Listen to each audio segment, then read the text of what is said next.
बोलिए भारत माता की, भारत माता की, भारत माता की। गुड। जम्मू कश्मीर के लेफ्टिनेंट गवर्नर श्री मनोज जी सिन्हा, जम्मू कश्मीर के मुख्यमंत्री जनाब अमर अब्दुल्ला साहब, chief of army staff general Upendra Dwivedi, GOC C northern command lieutenant general Prateek Sharma, GOC 15 को लेफ्टिनेंट जनरल प्रशांत श्रीवास्तव और हमारी आर्म्ड फोर्सेस के सारे ऑफिसर्स और मेरे बहादुर जवानों, सबसे पहले आतंकवाद और आतंकवादियों से लड़ते हुए हमारे जिन बहादुर जवानों ने अपनी शहादत दी है, उनकी शहादत को मैं नमन करता हूं, उनकी मैं स्मृति को नमन करता हूं।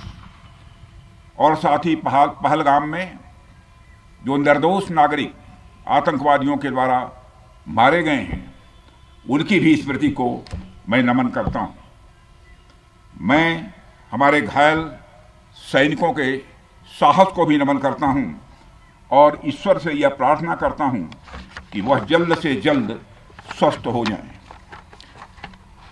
मेरे दोस्तों, इन विषम परिस्थिति में आप सबके बीच आज आकर मैं स्वयं को बहुत ही गौरवान्वित महसूस कर रहा हूं। हमारे प्रधानमंत्री माननीय नरेंद्र मोदी जी के कुशल नेतृत्व और मार्गदर्शन में ऑपरेशन सिंदूर के दौरान आपने जो कुछ भी किया है, उस पर पूरे देश को गर्व की अनुभूति हो रही है। मैं अभी भले ही आपका रक्षा मंत्री हूं, लेकिन उससे पहले तो मैं भारत का एक नागरिक हूं। रक्षा मंत्री के साथ साथ मैं आज भारत के नागरिक के रूप में भी आप सबके प्रति आभार व्यक्त करने के लिए यहां मौजूद हूं। पहलगाम हमले के बाद हमारे जम्मू कश्मीर की जनता ने पूरी एकजुटता के साथ और पाकिस्तान और साथ ही साथ आतंकवादियों के प्रति जिस प्रकार से अपने गुस्से का इजहार किया है, मैं जम्मू कश्मीर की जनता का भी अभिनंदन करता हूं। मेरे साथियों, आपकी उस ऊर्जा को महसूस करने आया हूं जिसने दुश्मनों को नष्ट नाबूद कर दिया है। आपने जिस तरीके से सीमा के उस पार पाकिस्तान की चौकियों और बंकरों को आपने ध्वस्त किया, दुश्मन मैं समझता हूं उसे कभी भूल नहीं सकता। आपने देखा होगा कि आमतौर पर लोग जोश में होश खो देते हैं, लेकिन आपने जोश भी रखा, होश भी रखा और सूझबूझ के साथ दुश्मनों के ठिकानों को आपने बर्बाद किया है। आज मैं यहां रक्षा मंत्री के साथ साथ एक मैसेंजर के रूप में भी आप सबके सामने मौजूद हूं। पूरे देश की शुभकामनाएं, उनकी प्रार्थनाएं और उनकी कृतज्ञता को लेकर आप सबके बीच यहां मैं मौजूद हूं। एक तरह से आप समझिए कि मैं एक डाकिया बनकर आपके बीच आया हूं और देशवासियों का संदेश लाया हूं। संदेश यह है कि हमें हमारी सेनाओं पर गर्व है। साथियों, ऑपरेशन सिंदूर सिर्फ एक ऑपरेशन का नाम भर नहीं है, बल्कि यह एक हमारी प्रतिबद्धता है, यह हमारा एक कमिटमेंट है। एक ऐसी प्रतिबद्धता जिसमें भारत ने दिखा दिया कि हम सिर्फ डिफेंस नहीं करते हैं, जब वक्त आता है तो हम कठोर निर्णय भी लेते हैं और कठोर कार्रवाई भी करते हैं। यह ऑपरेशन उस एक एक जवान की आंखों में देखा गया सपना था कि हर आतंकी ठिकाना, चाहे वह घाटियों में छुपा हो या बंकरों में दबा हो, हम वहां पहुंचेंगे और दुश्मन की छाती चीरकर हम उन आतंकी ठिकानों को खत्म करके ही हम वापस लौटेंगे। मेरे साथियों, ऑपरेशन सिंदूर आतंकवाद के खिलाफ भारत द्वारा चलाई गई अब तक के इतिहास की मैं मानता हूं यह सबसे बड़ी कार्रवाई है। 35-40 वर्षों से भारत सरहद पार से चलाए जा रही आतंकवाद का सामना कर रहा है। आज भारत ने पूरी दुनिया को यह साफ कर दिया है, यह स्पष्ट कर दिया है कि आतंकवाद के खिलाफ हम किसी भी हद तक जा सकते हैं। साथियों, आतंकवादियों ने पहलगाम में आतंकवादी घटना को अंजाम देकर भारत के मस्तक पर चोट पहुंचाने की कोशिश की है। भारत की सामाजिक एकता को तोड़ने का भी प्रयास किया गया है। उन्होंने भारत के माथे पर वार किया, हमने उनकी छाती पर वार किया है और छाती पर घाव किया है। पाकिस्तान के जख्मों का इलाज इसी बात में है कि वह भारत विरोधी और आतंकवादी संगठनों को पनाह देना बंद करे और अपनी जमीन का इस्तेमाल भारत के खिलाफ किसी भी सूरत में न होने दे। साथियों, आपको याद होगा कि लगभग 21 साल पहले स्वर्गीय अटल बिहारी वाजपेयी जी के सामने इसी पाकिस्तान ने इस्लामाबाद में डिक्लेरेशन किया था कि अब उनकी धरती से आतंकवाद एक्सपोर्ट नहीं किया जाएगा। मगर पाकिस्तान ने भारत को धोखा दिया है, पाकिस्तान ने भारत को छला है और आज भी वह धोखा दे रहा है। इसका खामियाजा अब उसको भारी कीमत करके भुगतना पड़ा है और यह कीमत, यदि आतंकवादी वारदातें चलती रही तो लगातार यह बढ़ने ही वाली है। हमारे प्रधानमंत्री श्री नरेंद्र मोदी जी ने दो टूक शब्दों में आतंकवाद के खिलाफ भारत की नीति को रीडिफाइन कर दिया है, इसे परिभाषित कर दिया है, जो यह कहती है कि हिंदुस्तान की सरजमी पर किया गया कोई भी आतंकी हमला एक एक्ट ऑफ वार माना जाएगा। दोनों देशों में जो अंडरस्टैंडिंग बनी है फिलहाल वह इसी बात को लेकर है कि सरहद पार से कोई बेजा हरकत अब नहीं की जाएगी। अगर की गई तो बात निकलेगी तो बहुत दूर तक जाएगी। साथ ही हमारे प्रधानमंत्री ने यह भी साफ कर दिया है, आतंक और बातचीत कदापि एक साथ नहीं चलेंगे और अगर बात होगी तो आतंकवाद पर होगी और पाक ऑक्युपाइड कश्मीर पर ही होगी। साथियों, ऑपरेशन सिंदूर की कामयाबी ने पाकिस्तान में छिपे आतंकी संगठनों और उनके आकाओं को भी यह साफ बता दिया है कि वे कहीं भी अपने आप को महफूज और सुरक्षित न समझें। अब वे हमारे बहादुर भारतीय सेनाओं के निशाने पर हैं। दुनिया जानती है हमारी सेनाओं का निशाना अचूक है और वो जब वो निशाना लगाते हैं तो गिनती करने का काम वह दुश्मनों पर छोड़ देते हैं। साथियों, आज आतंकवाद के खिलाफ भारत की प्रतिज्ञा कितनी कठोर है इसका पता इसी बात से चलता है कि हमने उनके न्यूक्लियर ब्लैकमेल की भी परवाह नहीं की है। पूरी दुनिया ने देखा है कि कैसे गैर जिम्मेदाराना तरीके से पाकिस्तान द्वारा भारत को अनेक बार एटमी धमकियां दी गई हैं। आज श्रीनगर की धरती से मैं पूरी दुनिया के सामने यह सवाल उठाना चाहता हूं कि क्या ऐसे गैर जिम्मेदार और रोग नेशन के हाथों में परमाणु हथियार सुरक्षित हैं? मैं दुनिया के सामने यह सवाल खड़ा करना चाहता हूं। मैं मानता हूं कि पाकिस्तान के एटमी हथियारों को IAEA international atomic energy agency की निगरानी में लिया जाना चाहिए। मैं ये कहना चाहूँगा और साफ तौर पर कहना चाहूँगा।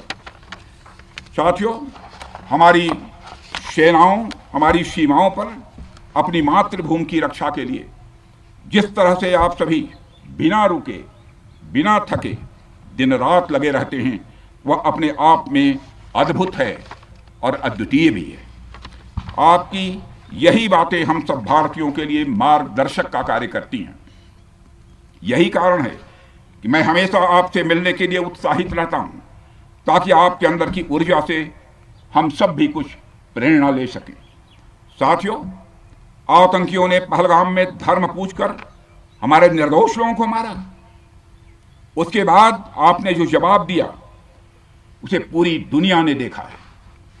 उन्होंने यह नहीं सोचा कि आम नागरिकों ने उनका क्या बिगाड़ा है, उन्होंने ऐसा क्या किया है कि उन्हें मार दिया जाए। पर मैं यह कहना चाहूंगा, आतंकियों ने भारतीयों को धर्म पूछकर देखकर मारा, धर्म पूछकर मारा, तो हमने आतंकियों को उनका कर्म देखकर मारा है। उन्होंने धर्म देखकर बेगुनाहों की जान ली, यह पाकिस्तान का कर्म था। हमने कर्म देखकर उनका खात्मा किया। यह हमारा भारतीय धर्म है। एक रक्षा मंत्री के रूप में मुझे आप सबको बेहद नजदीक से वर्षों से जानने का और समझने का अवसर मिला है।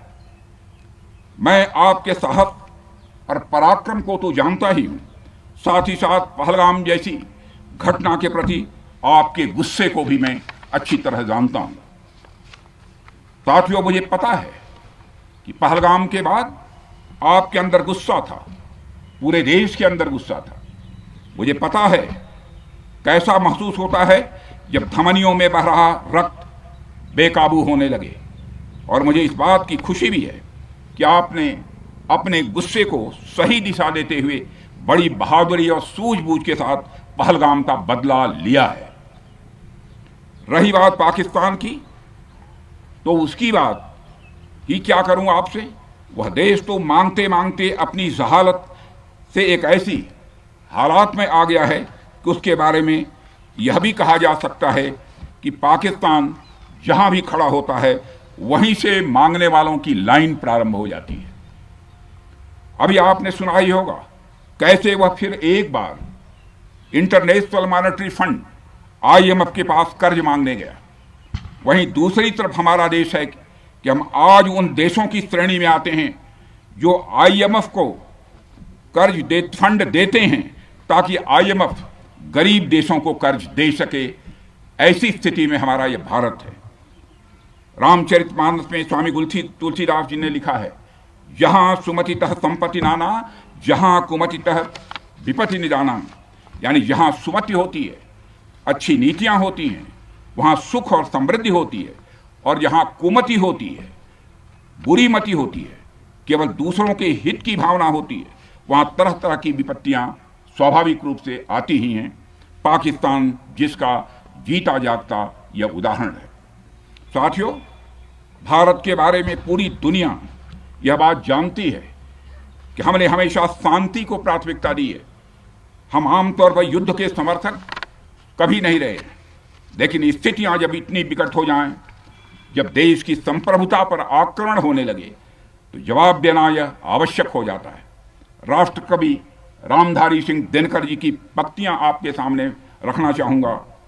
रुग्ण होना चाहता कोई नहीं, रुग्ण होना चाहता कोई नहीं, रोग लेकिन आ गया जब पास हो तिक्त औषधि, कड़वी औषधि, तिक्त औषधि के सिवा उपचार क्या, शमित होगा वह नहीं मिष्ठान्न से। यानी कोई बीमारी अगर लग जाए तो वह मिठाई से दूर नहीं होती है, उसके लिए कड़वी दवा ही काम करती है। इसलिए आतंकवाद जैसे रोग के लिए भी ऑपरेशन सिंदूर जैसी दवा की बड़ी जरूरत हो गई थी। साथियों, पूरे देश में हमारी सेनाओं को और हमारे सैनिकों को एक सम्मान की दृष्टि से देखा जाता है। एक सशक्त राष्ट्र वही होता है जो अपनी सेनाओं को सम्मान के साथ साथ आधुनिक हथियार और साजो सामान भी दे जिसकी उसे जरूरत है। मुझे गर्व है कि आज प्रधानमंत्री जी के नेतृत्व में सरकार हमारी सेनाओं के लिए यह सब सारा काम कर रही है। हमने यह सुनिश्चित किया है कि हमारी सेनाएं हर परिस्थिति के लिए तैयार रहें।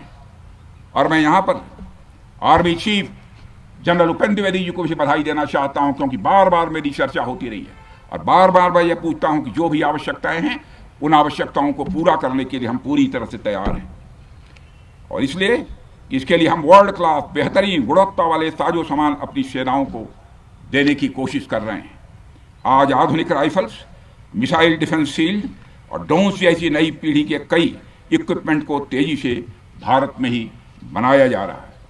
साथियों, इसके अलावा सीमावर्ती इलाकों में हमने जो काम किया है वो आप सब देख रहे होंगे। आज LAC और LOC पर भी कनेक्टिविटी है, वैसी पहले शायद कभी नहीं थी।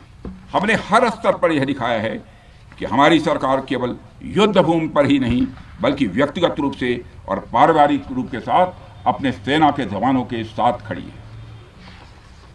साथियों, अंत में एक बार फिर आप सभी को आपके शौर्य और पराक्रम के लिए हृदय से हार्दिक बधाई देता हूं। मैं आपको यह आश्वासन देता हूं कि हमारे प्रधानमंत्री जी के नेतृत्व में देश की सरकार और देश की जनता हर कदम पर, हर स्थिति में आपके साथ कंधे से कंधा मिलाकर खड़ी है। मुझे पूरा विश्वास है कि आपके सहयोग से हम इस पूरे क्षेत्र में आतंकवाद का समूल नाश करेंगे, ताकि कल को कोई भारत की संप्रभुता के खिलाफ आंख उठाने की हिमाकत न कर सके। इसी आशा और विश्वास के साथ आप सबके शौर्य और पराक्रम की सराहना करते हुए और आप सभी को अपनी हार्दिक शुभकामनाएं देते हुए अपना निवेदन समाप्त करता हूं। बोलिए जय हिंद, जय हिंद। यहाँ का घोष वाक्य क्या है? इस भारत माता की जय है। क्या बात हुई? भारत माता की, भारत माता की।